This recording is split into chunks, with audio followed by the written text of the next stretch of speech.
Chairwoman Nora Vargas held a special meeting today on the toll road system used on 125 South. It's been a topic of controversy for months, and today the board heard a report from the Office of the Independent Performance Auditor, which found the former tolling contractor was not tracking customer transactions correctly.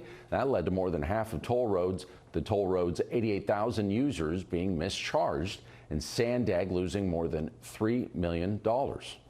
Teresa? Jason, thank you. And join us now to tell us what was discussed in that meeting is SANDAG board member Terry Gasterland. Terry, thank you so much for being here this evening. Thank you for inviting me, Teresa. Our pleasure. So we just watched that story together. What was your takeaway from that meeting today? My takeaway from the meeting is that we really need to get this toll road system fixed. We need to do it quickly. But more than that, the SANDAG board today went a step further and said back to the independent auditor. I always want to call it internal. It's really not internal. She's independent. So our independent auditor, and ask, who knew back in June of 2022 when this toll system was launched by people who knew that there were problems with it? Who were those people? How far up was it known? What we do know is that our current interim executive director, Colleen Clemenson, did not know.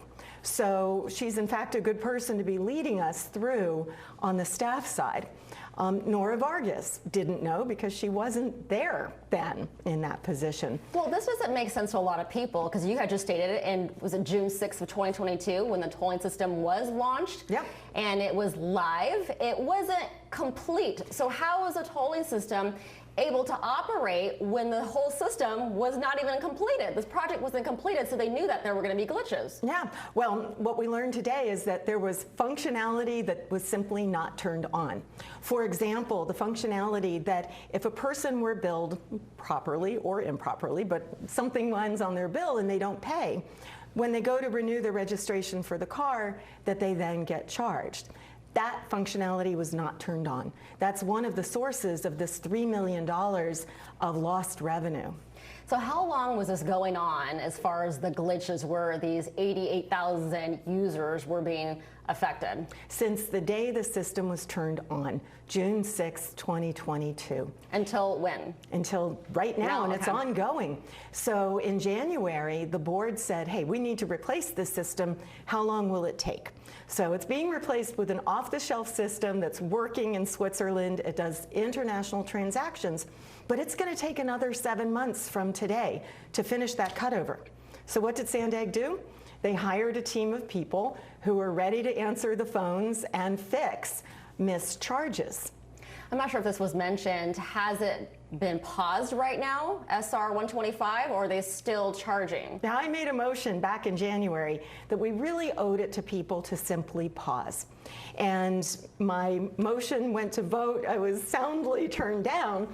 And the reason was there's a bond that was taken out when this road was bought from the original private builder back in 2011. SANDAG bought the road for about $341 million, which is a great price at the time. It was a third of the cost to build it. And remember, this road connects the only commercial freight coming across the Mexico-US border for trucks and connecting to our regional highway system. This was a critical new piece of infrastructure to really streamline and not have to do eminent domain to extend the 805. So at the time, it was a wonderful idea. This bond was taken out, and now the bond is being taken back. Well, I agree with my fellow council members, well, not my council members, but San Diego City Council member Vivian Moreno, with Luz Molina from National City, with the council member from Chula Vista. We all sit on this board, and the four of us at least are in agreement. We need to find a way to end the tolling of local residents using this SR-125 highway sooner than 2027. Yeah, a pause makes sense. Yes. All right. At least a pause for the personal local use.